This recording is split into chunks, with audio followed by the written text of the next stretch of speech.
question that I get asked a lot is, are you happy all the time? And the answer is no. Please talk to my family. I also get asked, do you like everything about your life? The answer is again, no, I don't. I also get asked, do you enjoy your work? And the answer to that one is more than 90% of the time. Really, truly, deeply, absolutely. How did I get to be so lucky? Are you wondering? Well, I made a choice. I made a choice that I would not compromise on working if I was not happy working. And I made this choice more than 20 years ago. And I'm reaping the benefits of that choice today. The good news, however, is because the journey from that moment when I made that choice 20 years ago till today has been, I won't say it's been an easy one, but the fruits are wonderful, right? So it's been long, it's taught me so much, I've learned so much.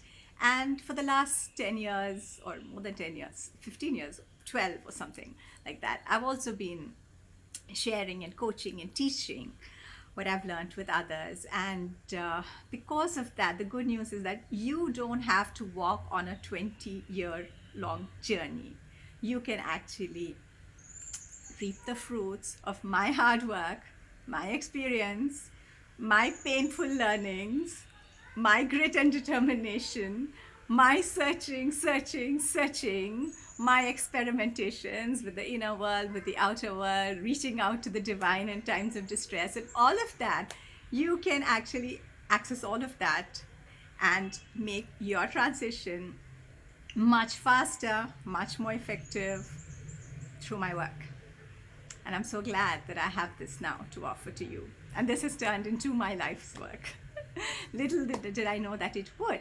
So let me take you 20 years back. Where was I? So I was this fresh MBA. I had lovely degrees. I was an engineer from IIT Madras, an MBA from IIM Ahmedabad, landed in multinational jobs, big brands, lovely jobs, great, jobs that typically people would kill for, which I would have killed for before I landed in those jobs. And I thought of those jobs like, that's it. And then when I started working, that's when I was not happy working, right? I found my work frustrating. Some of you know this term, Monday morning blues. I was experiencing it every day of the morning. And that was when a deeper part of me said, this is not acceptable. Luckily, I was in a place where I was single. I didn't really have many needs. And I didn't want to work just for the money, just for the livelihood. So, and I also didn't want to work just because I had the degrees that would give me a job to work. So I was like, okay, I'm not doing this unless it's fun for me. I'm spending 10, 12 hours at work and it's not working. So that is a choice I made, and I didn't know what to do with that choice. I mean, I could have just run away, which I thought of doing. I could have just quit and sat at home, which again I thought of doing. And I was really confused. I was just complaining to everyone around me that I don't like this. And it wasn't easy, let me tell you, because when I was complaining, almost everybody I knew was either, they were like, oh, Ramya, it'll get okay, just adjust. And that's why I tried different cities, tried different jobs. People judged me. Why can't you be happy when everyone else is happy? People would kill for what you have, you ungrateful girl. So I received all of that judgment. It just made it worse. But inside I was, no, I'm not compromising on this. And I just kept complaining. But fortunately for me, I had someone in my life. She was an ex-teacher. Her name is Indira Parekh. Beautiful, beautiful woman. I wrote to her. She had a chat with me on the phone. She heard all my complaints and she turned them into questions. And she told me, Ramya, the real questions in your head are about the relationship between human beings and work. You should go study that. And believe me, I was an engineer. I took all the operations electives when I was at IMA because that's who I was. I valued efficiency. I had pretty much not paid attention in my OB classes, and I was like, what? Study organizational behavior? But you know what this lady had done? She had taken my complaints and rants, which everyone else was just trying to like, hey, be happy, no problem, take a break. No one was giving me solutions, but she had offered a path. So I took that leap of faith and said, maybe there are questions. And I realized there were questions.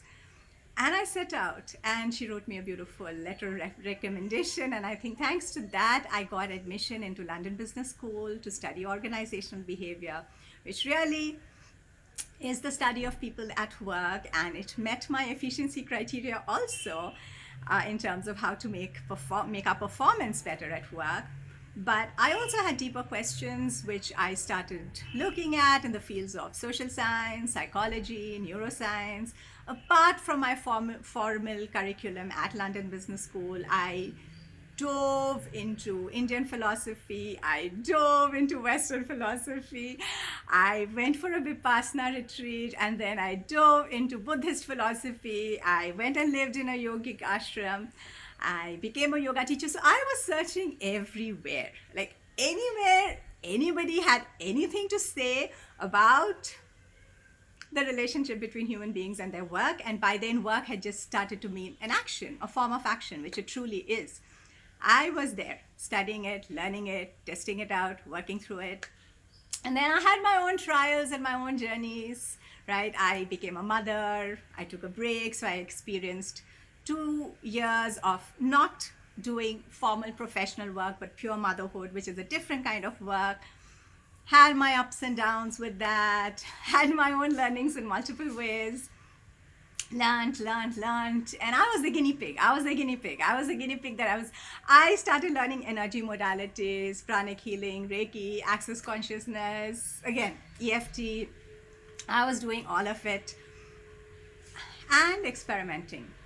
And eventually, as I started learning more, and I started finding that, there were things that we could do outside, there were things that we could do inside, everything aimed at just enabling us as individuals to enjoy our work.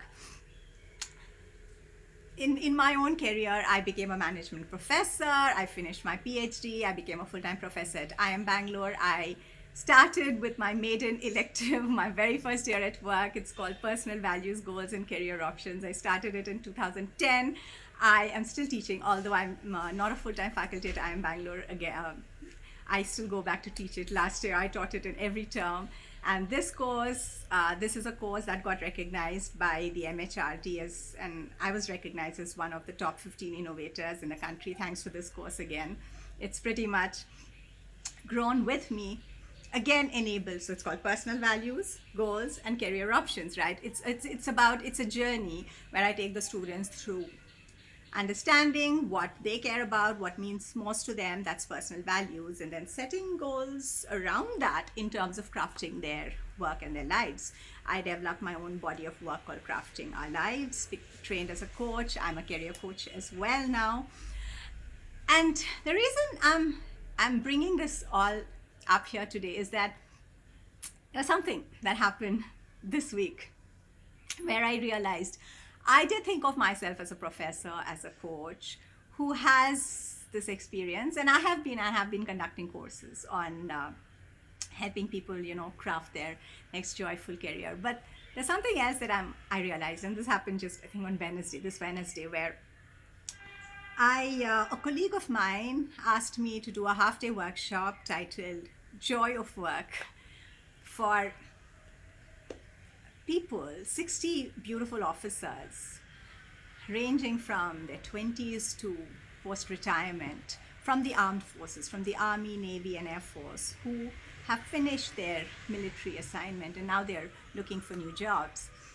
And when I conducted this half-day workshop for them, I realized that along my own journey of 20 years, thanks to all the work that I've done with myself, my students, my clients, my coaches, I've actually carved that energetic pathway. I've become that embodiment of joy at work, of enjoying work. It is in me. It is my energetic signature. And therefore, just with that presence, I'm able to very quickly break into the energetic patterns that are there, be it there were 60 people here, right, who were resisting and saying, of course, it's not possible. And just by standing there in that classroom with the complete conviction of course it's possible, it's a journey, it requires some work, some inner work, some alignment work, some possibility work, busting of some limiting beliefs, but it's possible. 60 of you telling me it's not possible is not going to change me. And I just held my presence and my conviction. I didn't have to hold it, I was being it. And at the end of that half day, everybody had transformed. When I asked for a show of hands, every single hand in the classroom went up. Every single hand that was so skeptical at the start of the workshop. And I do not believe any longer that this is just cognitive. Of course, we did 4 exercises, and I've over the years, I've created exercises, powerful exercises, I grant it. But there was something here that went beyond the exercises, and that's what I think it's that energetic presence, conviction, presence. And I feel truly blessed that I could do that just by embodying that conviction. And that's what I am here to offer alongside the exercises, alongside the coaching, alongside the advice that comes from the experience and from seeing and witnessing and facilitating and championing the transitions of so many other people. I'm also here to just hold that space for you. So if you're watching this video, just tap into my presence, tap into the energy I embody, because literally in this one area of life, it's every part of who Ramya is believes this, because I know this, because I made a choice and I worked through it from all angles, every angles, that each one of us as human beings, truly, we have a birthright to enjoy our work. What can be enjoyable. And here's something that I'm going to offer, that I seem to have this gift and offering in the space of work, not in every other dimension of existence or reality or all of that, simply because I believe I've walked this path. If you would like me to facilitate an opening for you in walking this further, I have an invitation for you. It's going to be a weekend retreat in April. I'll have more about that in the comments below. And I'll have a form where you can let me know if you want to join. And let me tell you what we'll be doing in this retreat. It is not going to be the entire career crafting journey that we do in my longer group programs or in an entire coaching. So when I do coaching, it's usually a 9-month journey because it takes time.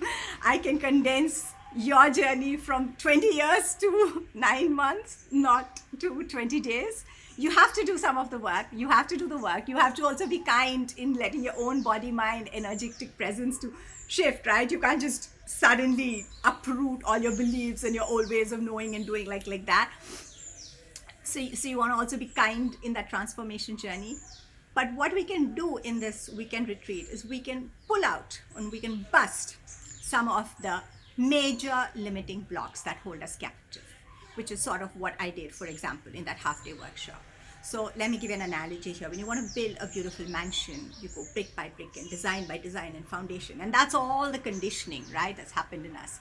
And here I'm just talking about the conditioning that has happened thanks to society, thanks to the leisure industry, thanks to so much more about what work means.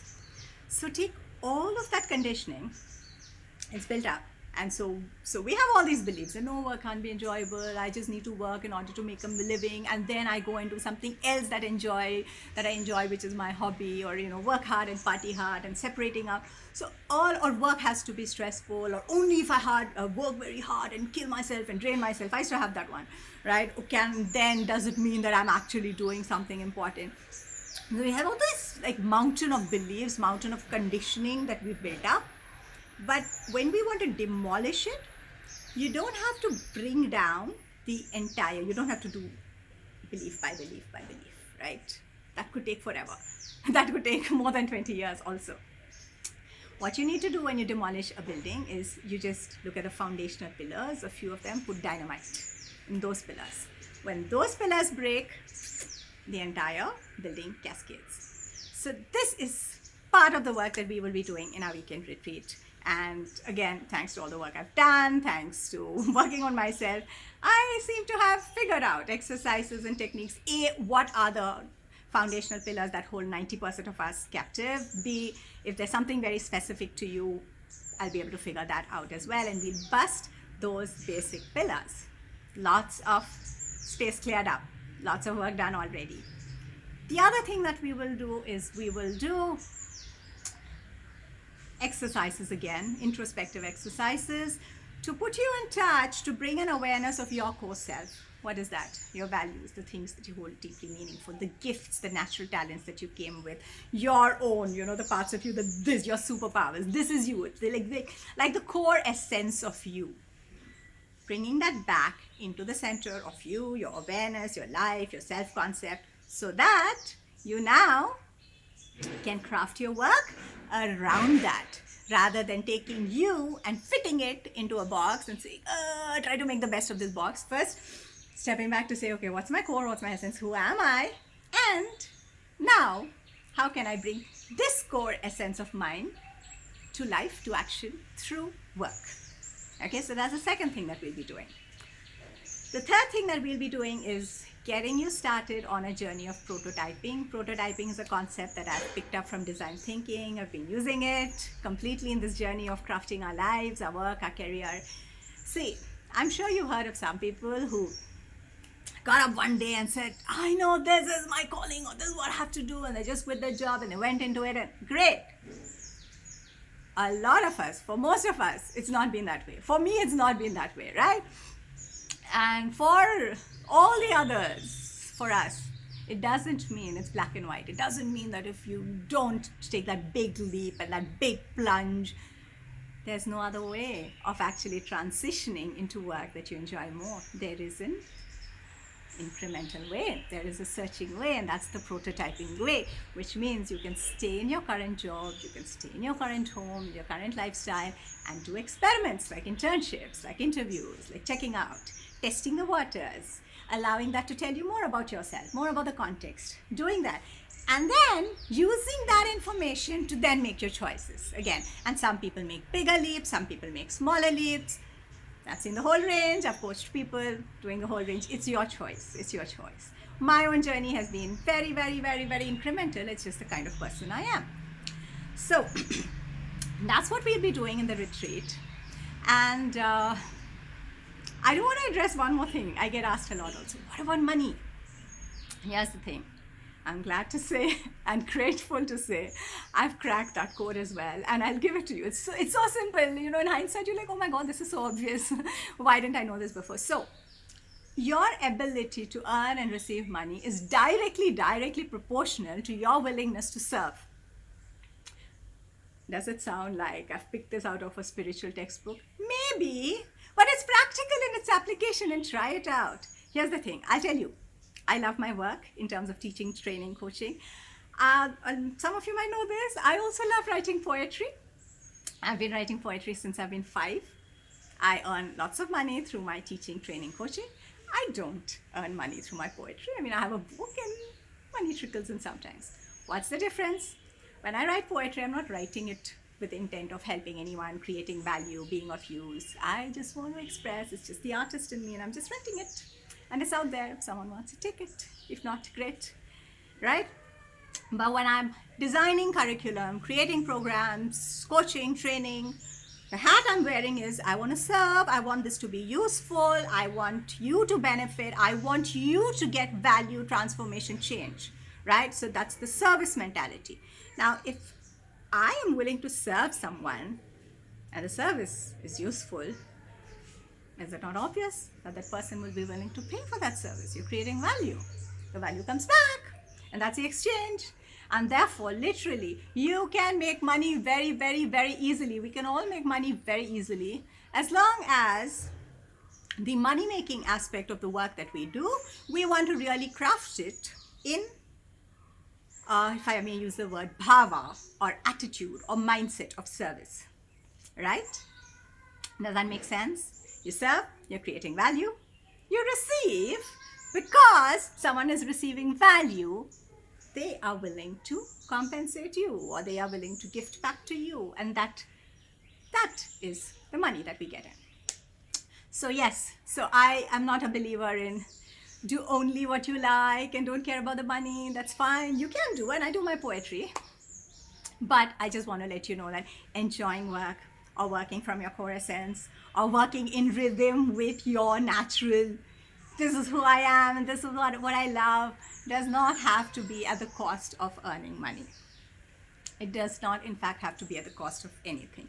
And before we close, I am going to throw this in because it's so important. I also have a larger body of work called Crafting Our Lives. I am now doing more and more of work, and I'll tell you why.